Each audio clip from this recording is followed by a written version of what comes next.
Professor Paulino Batista, disciplina de Petrografia para a turma de Mineração do CETEC Cursos Técnicos. Tudo bem? Espero que sim. Bom, ainda nesse modo remoto, nós vamos hoje para a nossa segunda aula online de Petrografia.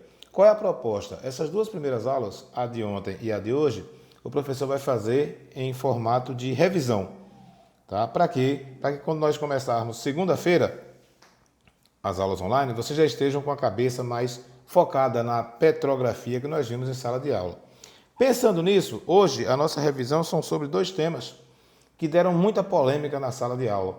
Temas esses que envolvem duas teorias que se confrontam com uma... Olha que doideira, duas teorias que se confrontam com uma terceira, mas que ajudam o mundo da geologia a trilhar caminhos teóricos e práticos.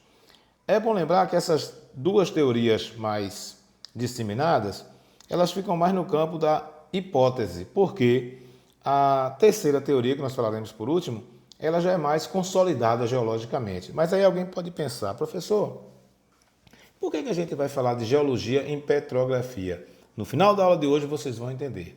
Bom, nós vamos começar, antes de adentrarmos nas teorias, com algumas palavras, como eu sempre começo as minhas aulas, tá? E aí, o próximo slide, ele traz 3 citações. Vamos lá? Primeira citação. Ao estudar petrologia de rochas ígneas, deve-se confirmar alguns conhecimentos fundamentais da geologia geral. Olha, a gente não consegue estudar petrologia sem entender de geologia. A mesma coisa com petrografia. Como eu falei anteriormente, no finalzinho da aula a gente vai entender por que o professor Paulino está falando de petrologia, petrografia e geologia. Vamos lá. Pegando primeiro a geologia. O mundo da geologia está cheio de mitos e superstições, assim como todas as ciências. Lembrem-se, os mitos, eles primeiro ilustram o que a ciência vem a explicar depois. Sem os mitos, nós não teríamos ciência, porque é a tentativa de explicar esses mitos que cria a ciência. Lembra-se, ciência vem de experimentação, de comprovação, de estudo, de tese, mas esses estudos, essas teses, essas comprovações laboratoriais, elas são feitas sobre mitos, histórias, contos. Olha como é legal. Até mesmo no presente, início do século XXI, as teorias já abandonadas nos séculos passados continuam sendo divulgadas através de livros, jornais, revistas, programas de televisão e eu acrescentaria aí, internet. Professor, que teorias são essas? Nós vivemos um momento agora que as pessoas estão vivendo uma descrença na ciência. Vocês concordam com o professor? Não estou generalizando, não. Mas algumas pessoas perderam a crença na ciência. A gente tem ouvido absurdos, nós temos presenciados absurdos que assustam algumas pessoas. Isso acontece também na geologia e vai interferir na petrografia também. Essas teorias que as pessoas já tinham abandonado há anos atrás, ou até séculos atrás, voltaram com força total agora. Imagine que loucura, a ciência já evoluiu horrores e aí a gente volta com questões de séculos passados que já haviam sido exauridas as discussões nas academias e mesmo assim elas retornam para discussões, principalmente no meio popular. A primeira delas talvez seja a mais polêmica, a primeira dessas teorias, a teoria da Terra plana. Quem nunca ouviu falar nessa teoria? Se brincar, dentre os meus ouvintes aí, nós devemos ter alguns defensores dessa teoria. E eu respeito todas as concepções, deixa eu deixar bem claro isso. Mas a teoria da Terra plana, ela foi escrita ou foi materializada ou foi fundamentada, tá, há muito tempo atrás.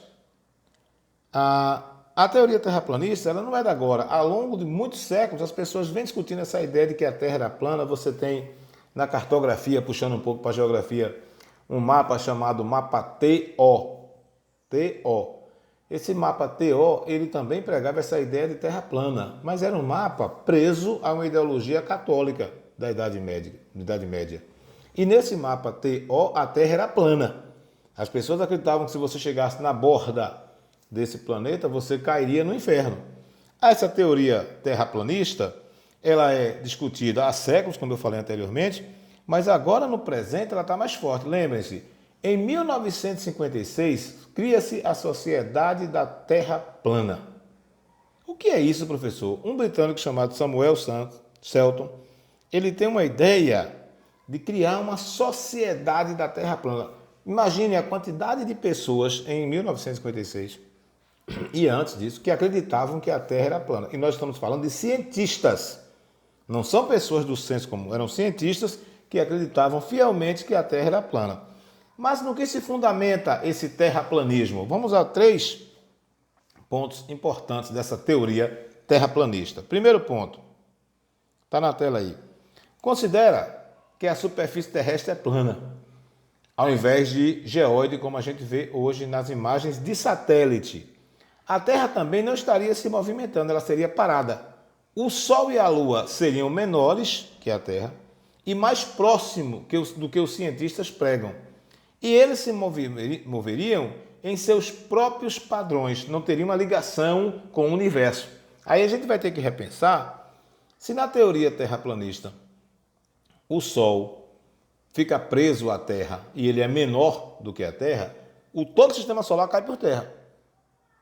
A ideia que nós temos de heliocentrismo, a lei da gravidade universal dos corpos, que é dita por Kepler, vai tudo cair por terra. Aí é um ponto para se pensar. Qual seria a explicação para a gravidade na Terra se o Sol seria menor do que a Terra? Primeiro ponto para a gente pensar. Segunda colocação, terraplanista.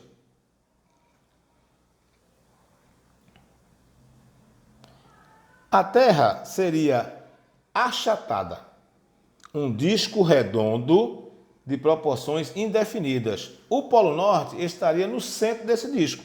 Ao invés de a gente imaginar a Terra redonda, como a gente imagina, redonda entre aspas, ela agora vai ser achatada, mas com as bordas arredondadas. Seria um disco, como se fosse um CD, um Blu-ray, um DVD. E no centro desse disco seria o Polo Norte. E aí eles não falam de Polo Sul, falam apenas das extremidades. Vamos para mais uma concepção dessa teoria. A terceira concepção que eu trago aqui. As bordas da Terra seriam formadas por gelo. Isso aí seria a Antártida. Aí vamos imaginar agora, a Terra seria achatada. No centro você teria o Polo Norte. Nas extremidades toda congelada seria o Polo Sul, né, ou a Antártida, como queiram. E aí a circunnavegação seria apenas uma voltinha ao redor do Polo Norte. Então, tudo que a gente conhece até hoje, quem já voou, quem já navegou, está tudo errado. A ideia terraplanista é de que a Terra é plana e que se você navegar na direção do pôr do sol ou do nascer do sol, da linha do horizonte, você cairia no inferno, ou você cairia no espaço, ou você bateria numa parede de gelo monstruosa que é mantida nas bordas do planeta Terra. Eu volto a repetir, existem milhares de pessoas que acreditam nessa teoria. Bom, eu não preciso nem falar qual é a minha concepção, porque o meu tom de voz acho que já deixa claro. Eu não acredito nessa teoria. Eu acho ela muito absurda, mas isso é a opinião do professor Paulino. Tem pessoas aí que acreditam, que defendem o terraplanismo. Eu gosto do debate terraplanista, tá? Eu gosto dessa discussão, só não gosto muito quando as pessoas se alienam, porque eu acho que qualquer alienação é complicada para a gente. Mas é uma teoria que vai ajudar na fundamentação da geologia. Essa ideia de que a Terra seria plana. Bom, na teoria terraplanista, a gente não tem uma concepção de núcleo, crosta e manto. Acho que a gente poderia aprofundar esse discurso também, tá? Pesquisar para ver o que a gente acha deles falando sobre isso. Lembra que eu falei de 2 teorias? A primeira a gente já foi, teoria da Terra plana. Vamos para a segunda, que eu já acabei antecipando. É a teoria da Terra oca. Teoria da Terra oca. O que será que essa teoria fala? Bom, segundo essa teoria, o planeta Terra ele teria um outro planeta dentro. Um mundo subterrâneo, com a raça superior mais evoluída. Provavelmente seres extraterrestres que vieram morar na Terra e optaram por ficar nessa morada interna da Terra, que eles chamam até de Agartha, que seria um mundo subterrâneo, com uma raça humana mais evoluída ou uma raça extraterrena. E nesse Agartha, nesse interior do planeta, nós teríamos um outro Sol. Tá? Vamos estudar um pouquinho essa teoria, porque ela também vale a pena a gente fazer uma discussão. Vamos lá para essa teoria da Terra oca. Primeiro, suposição de que a Terra é oca e não é recente. Dos gregos aos maias, tá? Muito já foi discutido sobre isso, sobre essa teoria da Terra oca. Só que essa discussão ficou sempre no fundo mais religioso. Por que ficava mais no fundo religioso, professor? Porque as pessoas tinham uma convergência. Todos acreditavam em uma coisa comum. Nas profundezas da terra seriam também as profundezas do inferno, onde as almas impuras seriam enviadas para sofrimento por toda a eternidade. Quem nunca ouviu falar nisso? De que o céu é a atmosfera, o céu metafísico eu me refiro, tá? A gente olha para a atmosfera e vê o céu azul, a atmosfera azul. A gente associa o céu ao azul, olha para o interior da Terra, vê fogo, magma, magma, altas temperaturas. A gente acredita que aquilo é um inferno. Já perceberam que as nossas analogias são assim? Céu azul e verde, inferno vermelho e quente. Essas analogias, elas ultrapassam gerações, ultrapassam culturas, tá? Então é sempre assim, com um cunho mais religioso. Mas vamos aprofundar um pouquinho nessa teoria da Terra oca. Bom, ele foi originalmente proposto no século XVII, século XVIII, por um cidadão chamado Edmund Halley, que é aquele mesmo pesquisador que descobre o cometa Halley, que leva o nome dele, tá? Edmund Halley é o primeiro a propor essa teoria da Terra oca. Logo após Halley, um camarada chamado Júlio Verne lança um livro chamado Jornada ao Centro da Terra. E aí esse livro ganha status de best-seller, porque o mundo quase todo já leu Jornada ao Centro da Terra de Verne, quando Verne propõe a Agartha como um reino subterrâneo. E aí, lógico, o Jornada ao Centro da Terra recebe várias críticas, porque é impossível você descer na Terra, porque a gente entende que a Terra ela tem crosta, manto e núcleo, e o manto é formado por magma, que a temperatura é absurda, para cada 30 metros aumenta 1 grau, e nós teríamos aí 6.600 km de profundidade, uma temperatura insuportável, além da temperatura, a pressão de toneladas por polegada, o que seria impossível esse surgimento. Recentemente, Hollywood traz essa discussão de novo naquele filme Kong, A Ilha da Caveira. Tá? No filme de Kong tem um geólogo que vai fazer uma atividade lá e ele é um terraplanista. Ele é um dos defensores da teoria da Terra oca. Tanto que no filme Kong eles lançam cargas sísmicas e despertam seres primitivos, como o próprio King Kong. Os inimigos do King Kong são os lagartos monstruosos lá, que viveriam nesse mundo subterrâneo que seria Agartha, mas já é uma leitura diferente. Verne não fala de civilizações extraterrenas e tal. Verne só fala da existência de um mundo subterrâneo. Seria um novo mundo no interior da Terra. Durante a Segunda Guerra Mundial, já é mais recente, em 1945, o almirante dos Estados Unidos, chamado Richard Byrne, ele viaja numa expedição para o Polo Norte, à procura dessa entrada para esse reino de Agartha. Segundo Byrne, ao se aproximar do Polo Norte, ele se deparou com um clima quente e traços de vegetação no solo. Presta atenção, o camarada está chegando no Polo Norte e ele percebeu clima quente e vegetação. A única vegetação que tem no Polo Norte são as taigas e as tundras, né? À medida que a gente vai aumentando a camada de gelo, a vegetação vai diminuindo porque você não tem solo. Então, como é que você vai ter vegetação e solos e clima quente ainda? O calor do Polo Norte é 5 graus, 7 graus positivos, o que para a gente seria a morte aqui, né? Lá é o calor dos casos. Mas, de qualquer forma, ele viaja para lá, desaparece, mas as pessoas acham um diário dele. Essa viagem de Byrne, até hoje, as pessoas tentam encontrar essa entrada para o reino de Agartha, que segundo os defensores da teoria da Terra oca ficam um no Polo Norte e outro no Polo Sul, uma entrada no Polo Norte e outra no Polo Sul, e que esse Byrne, ele teria achado essa entrada. Por isso que ele desapareceu. As pessoas ainda dizem que ele teve contato com extraterrestres e aí civilizações poderosas. Também tem um livro que retrata um general nazista que foi para lá e aí tinha conseguido Hitler teria conseguido armas com esse povo dessa sociedade subterrânea, mas isso é tudo no campo da mitologia. Para que serve isso para nós, professor? Como é que nós vamos utilizar isso em petrografia? É simples. Nós temos a teoria da Terra plana, de um lado, a teoria da Terra oca, do outro lado, e nós temos uma terceira teoria, que é a das camadas internas da Terra, de acordo com sua composição química, que é o que a gente estuda em geologia. E aí nós temos lá crosta, manto e núcleo, a crosta também chamada de litosfera, que é a parte sólida. O manto seria aquela parte pastosa, formado basicamente por magma. E o núcleo, aquela parte sólida, formada por níquel e ferro, responsáveis pela dinâmica do relevo terrestre. Essa é a teoria que nós temos. A divisão das camadas internas da Terra pela sua composição química. Essa é a que nós vamos pegar. Tá? Porque vamos imaginar o reino de Agartha, Terra Oca. Como é que essa pressão seria mantida? Como é que essa mega cratera não sofreria erosões com o passar do tempo? Porque isso vai estar abaixo das rochas matrizes. Complicado isso, hein? A teoria da Terra plana também. Você não tem uma explicação para as camadas internas da Terra.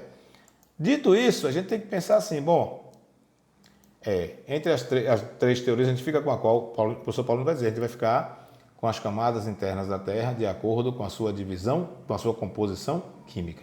É isso que nós vamos trabalhar em petrografia e que alguns aqui já viram em geologia. Bom, pegando a terceira teoria, que seria essa da composição química da Terra, das camadas internas da Terra, nós vamos falar basicamente da litosfera, que é o que nos interessa propriamente dito no nosso curso de mineração e principalmente na disciplina de petrografia. Bom, a superfície da Terra ela é coberta geralmente pelo solo. E a gente sabe, a crosta tem solo, subsolo e rocha matriz. Abaixo desse solo, porém, existe a parte sólida, que seria a rocha matriz, formada principalmente de componentes silicáticos. O que é isso? Eu já falei anteriormente. O silício ele existe em todas as rochas do planeta Terra. A base rochosa do planeta ela é composta por silício. Lógico, nós teremos silicatos. De acordo com o tamanho e as propriedades, esses minerais que compõem a crosta, eles podem ser classificados em corpo geológico, rocha ou mineral. Corpo geológico, rocha ou mineral. Nós vamos entender os três individualmente para que a gente possa se aproximar da petrografia propriamente dita. Isso aqui ainda é um pouco de geologia. Vamos lá? Vamos entender primeiro o que seria a litosfera, né? Essa superfície terrestre, ou litosfera, é essa parte que nós vivemos. Alguns geólogos, eles acreditam que nós tenhamos aí entre 60 e 80 quilômetros de profundidade a crosta. E olha, com essa distância toda, com essa profundidade toda, ela ainda é a menor das camadas internas da Terra. A crosta ela é dividida em duas partes, como eu falei anteriormente. Você tem solo e subsolo, compreendendo o cial, as rochas básicas compreendendo o cima. Esses dois nomes, essas duas nomenclaturas, remetem a silício e alumínio, cial, silício e magnésio, cima. E essas rochas básicas, também compostas por silício e magnésio, dentre outros minerais. Vamos aprofundar um pouquinho. Corpo geológico, o que seria isso? Bom, os corpos geológicos são as unidades que compõem a crosta terrestre, com tamanho variado de metros até dezenas de quilômetros, estudados normalmente em campo. Bom, o campo geológico, vamos resumir assim, um campo geológico seria uma unidade de relevo enorme, ou apenas um aglomerado de rochas, poderia ser um corpo geológico também. Quem é que vai estudar esses corpos geológicos? A geologia.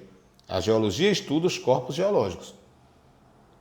Ela que vai determinar se eu tenho ali rocha ígnea, rocha magmática, rocha sedimentar, tá? Ou as desinências que existem dentro desses grandes grupos de rocha. Isso é papel da geologia. Lembrando, o corpo geológico seria a unidade maior.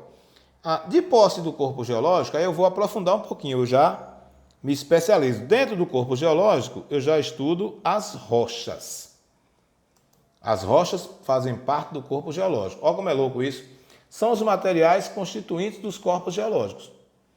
Eles são estudados, as rochas são estudadas de acordo com o seu tamanho, que pode variar de 10 centímetros ou mais, vai depender do que o laboratório quer. Quanto menor a amostra de rocha, mais fácil de você transportar e de você manusear.